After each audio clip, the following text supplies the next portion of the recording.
Do you live anywhere near a fault line? Do you live in California, in Japan, in the Philippines, in Indonesia, in Italy, in Hawaii, or anywhere across the wide, restless belt of the planet where the ground has been moving more than usual this year?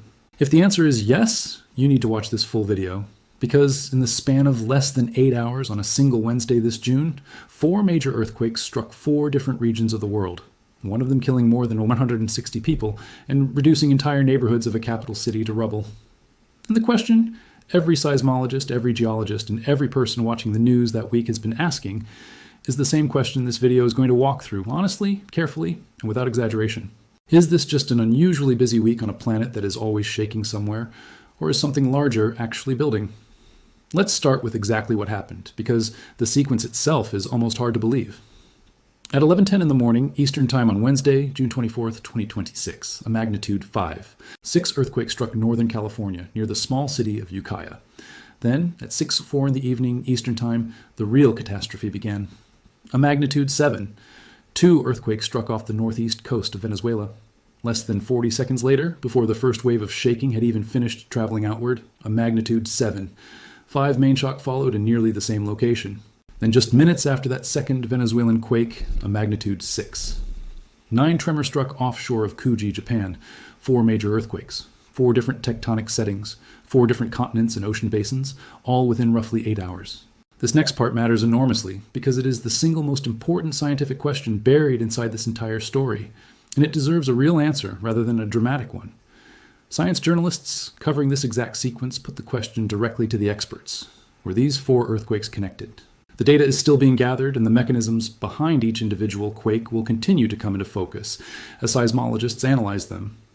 But the existing science on how earthquakes actually propagate makes the answer almost certain. It is extremely unlikely that any meaningful physical connection exists between earthquakes separated by these kinds of distances. California, Venezuela, and Japan do not sit on the same fault system. They are not mechanically linked through any known process by which stress could transfer between them on a timescale of minutes or hours. The shaking in California and Japan that day caused some injuries but no major damage. Venezuela's outcome was catastrophically different, not because some invisible force connected these 4 earthquakes to each other, but because of something far more mundane and far more important, where the worst of the 4 quakes happened to strike, and what kind of buildings were standing there when it did. Here is why this distinction is so critical to understand before we go any further into this story. The Earth produces roughly 15 to 20 earthquakes of magnitude 7. 0 or greater every single year, on average, scattered essentially at random across its active fault systems. Most years, several of those land in remote ocean basins or sparsely populated regions and barely make the news. Some years, by simple statistical chance, more of them land near dense population centers, or land in clusters that feel, to anyone watching the headlines, like the planet has suddenly become more violent. Distinguishing between genuine statistical clustering, the kind that sometimes does carry real physical meaning, and pure random coincidence, the kind that simply reflects how probability works across a planet covered in active faults, is one of the hardest and most actively debated questions in modern seismology. And 2026 has given that debate an unusually rich set of data points to work with. So let's walk through what has actually happened across this planet in the months leading up to Venezuela, because the case for taking this seriously is not built on one earthquake. It is built on an entire pattern stretching back to the middle of last year. In July of 2025, the Kamchatka subduction zone off the eastern coast of Russia produced a magnitude 8. 8 earthquake, the 6th largest earthquake ever recorded by modern seismic instruments, tied with historic disasters for the largest earthquake to strike anywhere on Earth since the catastrophic 2011 Tohoku earthquake in Japan. That earthquake triggered tsunami waves that crossed the entire Pacific Ocean basin, prompting evacuations from Russia to Japan to Hawaii to California to Chile. It was preceded by 10 days of foreshocks, including 50 separate earthquakes above magnitude 5. 0. It was followed, in the months after, by 2 more major earthquakes in the same region, a magnitude 7. 4 in September and a magnitude 7. 8 just days later, part of an aftershock sequence that has now logged more than 4,300 individual events, and, as recently as this past week, continued producing magnitude 5 and 6 class tremors nearly a full year after the original main shock. In June of 2026, the southern Philippines experienced a magnitude 7. 8 earthquake near Sarangani province, the strongest earthquake to strike that country since the catastrophic 1976 Moro Gulf disaster, 50 years earlier. That earthquake killed at least 65 people, displaced tens of thousands more, and produced over 6,000 recorded aftershocks within just over 2 weeks, including a magnitude 6. 2 event on June 15th and a magnitude 6. 7 event on the very morning the main shock struck. Just days later, on June 16th, a magnitude 6. 7 earthquake struck central Sulawesi, Indonesia, in a region still carrying deep psychological scars from a devastating 2018 earthquake and tsunami that killed more than 4,400 people. The June 2026 quake damaged more than 1,600 homes, killed at least 3 people, and triggered ground fissures so severe that residents reported water rising from cracks that had never existed before, evidence of fault rupture violent enough to physically alter the region's underground hydrology.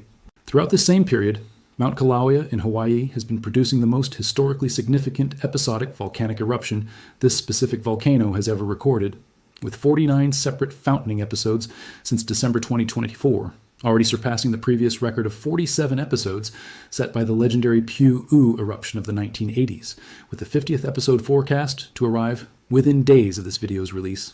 Mount Etna in Sicily has continued its routine but persistent eruptive activity throughout the spring and summer, even as new scientific research revealed a previously unknown mechanism feeding its eruptions. Ancient pockets of magma squeezed upward through ordinary tectonic plate flexure, a mechanism scientists are now calling, somewhat informally, a leaking pipe.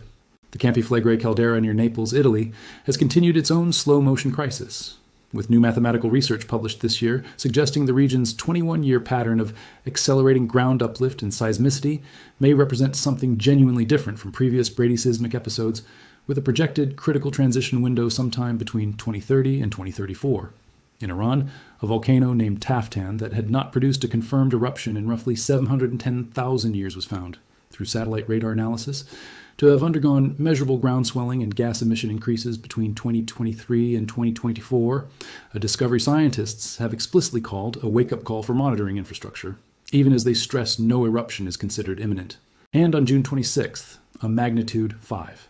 6 earthquakes struck Yamanashi Prefecture in Japan, just 30 kilometers from Mount Fuji, producing the strongest shaking that prefecture has recorded in over 100 years, while simultaneously, 2 tropical storm systems dumped heavy rain directly onto hillsides. The earthquake had just weakened, prompting emergency landslide warnings. This is where it becomes dangerous to oversimplify what all of this means, because there are 2 very different stories you could tell using exactly the same set of facts, and only one of them is actually supported by current science.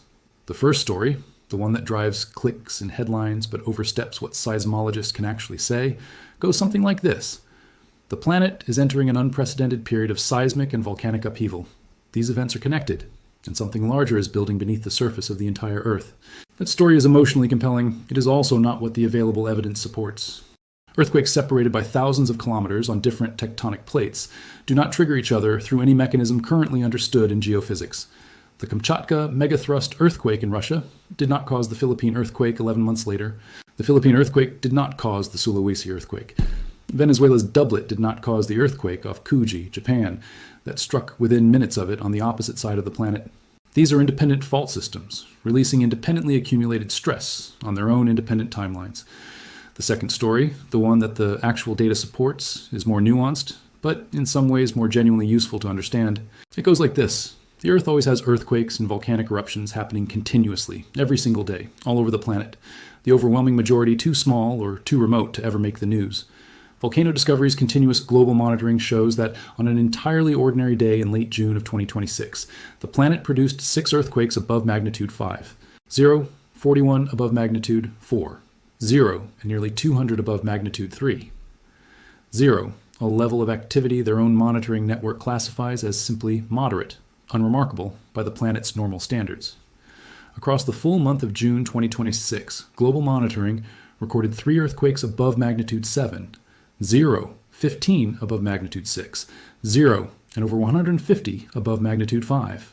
0, a tally that, when you set it against historical averages, sits within the range of what this planet typically produces in any given month. The Earth is not suddenly mysteriously more seismically active than it has been historically. What has changed is the distribution. By chance, a meaningful cluster of this year's major events have struck in or near densely populated regions in places carrying recent historical trauma from comparable disasters, and within a tight enough time window that the human brain, which is exceptionally good at finding patterns, understandably starts asking whether they are connected. Most people are missing this exact distinction, and it matters enormously for how seriously you should actually take any individual headline warning about the next big one. Geologist after geologist, when asked directly about clustering like this, gives essentially the same answer. Earthquakes in different fault systems are not causally linked across these distances, but seismically vulnerable regions can suffer a major quake at any time, regardless of what is happening anywhere else on the planet. That is not a comforting answer, and it is also not a frightening one. It is simply an honest one. The risk in California has not increased because of what happened in Venezuela. The risk in Japan has not increased because of what happened in the Philippines. Each of these regions carries its own pre-existing, well-documented hazard profile, built from decades or centuries of geological history specific to that exact location. And that hazard profile does not meaningfully shift because of an unrelated earthquake happening somewhere else in the world on the same news cycle. But here is why this entire story still deserves your full attention, and why the title of this video is not simply manufactured urgency. Because even though these individual events are not mechanically connected to each other, they are connected by something else entirely. The chronic, persistent vulnerability of the human-built world to a planet that has never stopped producing this exact kind of activity year after year for its entire geological history. Venezuela's earthquake killed over 160 people and counting, not primarily because the magnitude 7. 5 was somehow unprecedented in raw seismic terms, but because, according to the United States Geological Survey's own assessment, much of the region's population lives in buildings constructed from unreinforced brick masonry and adobe, construction techniques that are catastrophically vulnerable to exactly this kind of strong shaking.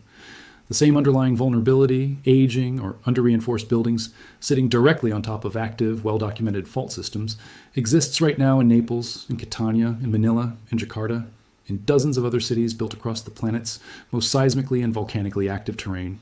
The Philippines earthquake in June killed dozens and displaced tens of thousands, not because the magnitude 7, 8 was some kind of cosmic anomaly, but because nearly 59,000 homes across Mindanao were simply not built to withstand it. One more thing you need to know, and this is the piece of the puzzle that ties this entire global pattern together more honestly than any claim of mystical interconnection ever could.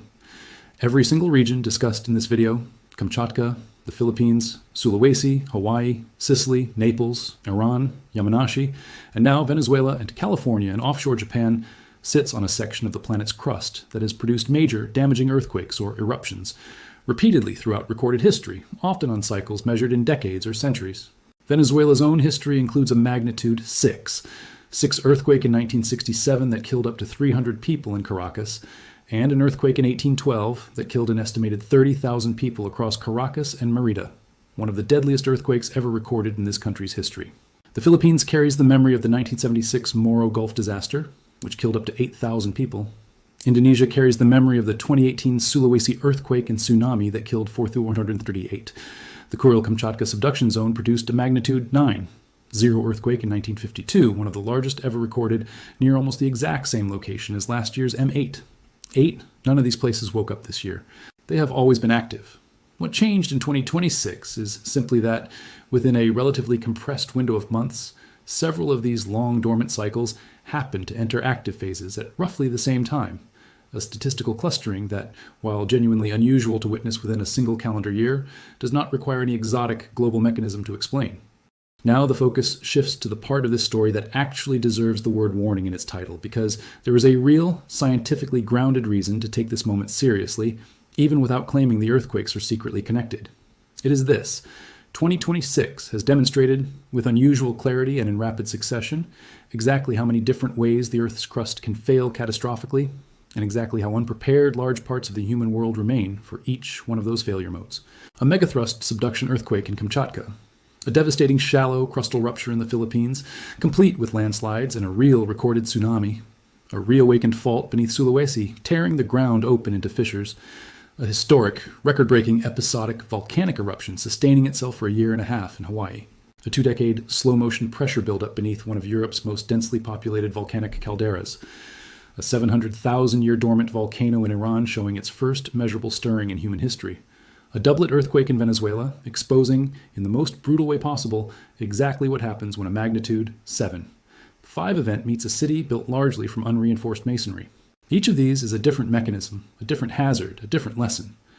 Taken together, they form something like a comprehensive real-world stress test of global disaster preparedness, conducted not in a laboratory or a planning exercise, but in real communities, with real casualties, over the span of less than 12 months. Here's why this is serious for the specific people watching this video right now, wherever you happen to live. If you live anywhere near an active fault system or a historically active volcano, And this list almost certainly includes more of the world's population than people generally realize. The lesson from 2026 is not that some new global threat has emerged that did not exist before. The lesson is that the threats that have always existed in your specific region have not gone away, have not been outgrown by modern engineering everywhere, and have not been rendered obsolete by however many quiet years may have passed since the last major event near you. Seismologist Lucy Jones, discussing the Venezuela disaster directly, described the underlying scenario in blunt terms. A truly difficult and damaging earthquake is, fundamentally, the combination of an extremely large seismic event and a dense, vulnerable population sitting directly on top of it. That combination has existed in dozens of cities around the world for as long as those cities have existed. 2026 simply provided several real-world demonstrations in rapid succession of exactly what that combination produces when the ground finally moves. Most people are missing how this pattern actually plays out scientifically when you zoom out far enough. Researchers studying long-dormant volcanic systems, including the Methana volcano near Athens and the recently reawakened Haile Gubbi volcano in Ethiopia, have published findings this year arguing that the scientific community needs to fundamentally reconsider how it classifies extinct versus dormant volcanic systems. The core argument across multiple independent research teams is strikingly consistent.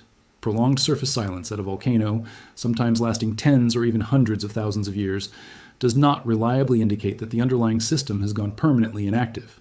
It can simply mean that pressure, magma, or gas has been quietly accumulating in ways that existing monitoring infrastructure, built primarily around volcanoes with well-documented historical activity, was never designed to detect in the first place.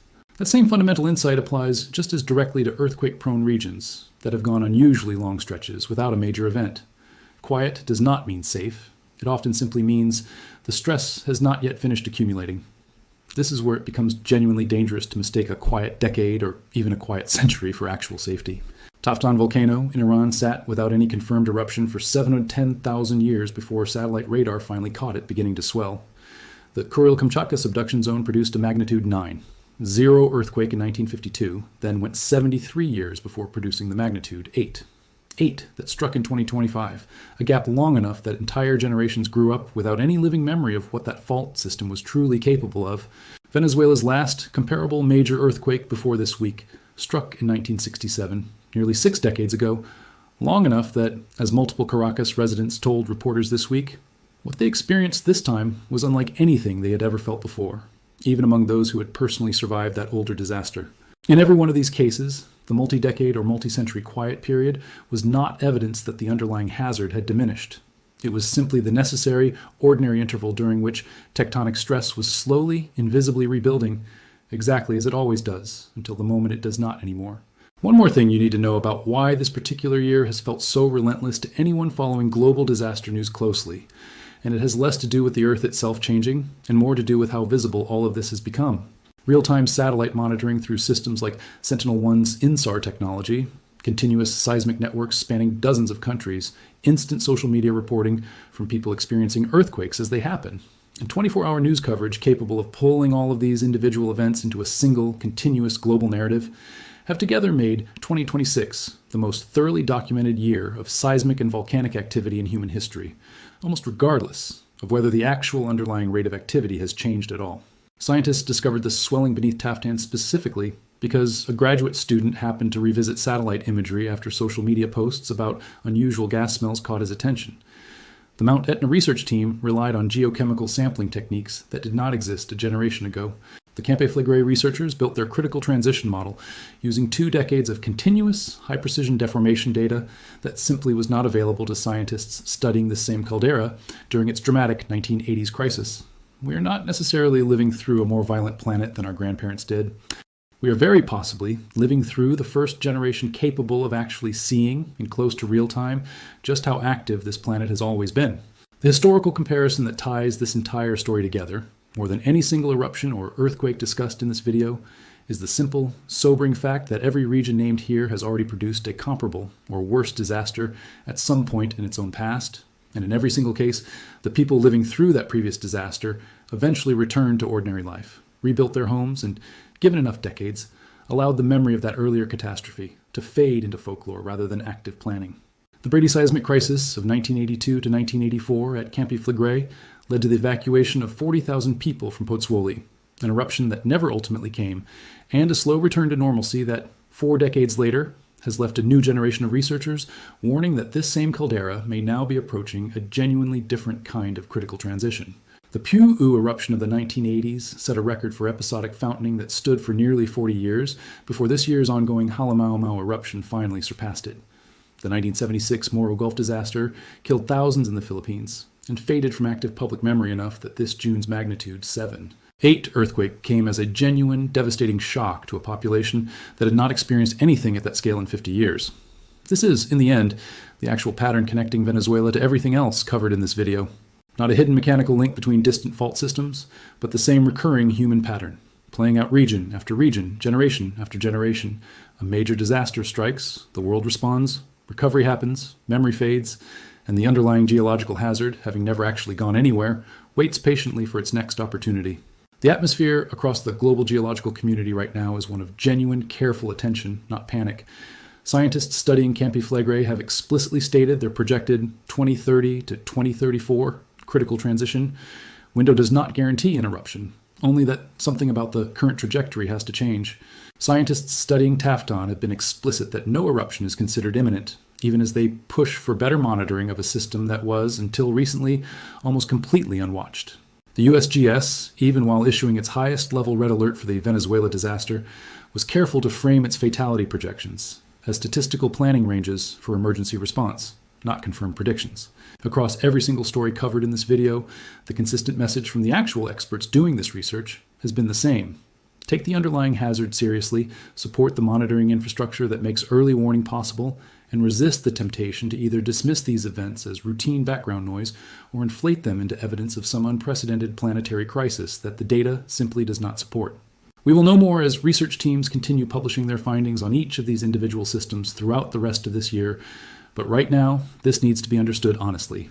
Venezuela was not the beginning of some new, interconnected planetary unraveling. It was, instead, one more entry in a long, well-documented, and historically consistent pattern.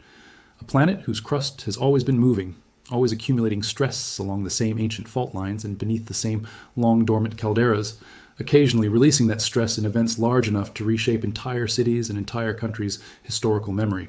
The earthquakes and eruptions discussed across this past year did not begin in 2026, and they will not end with whatever happens next.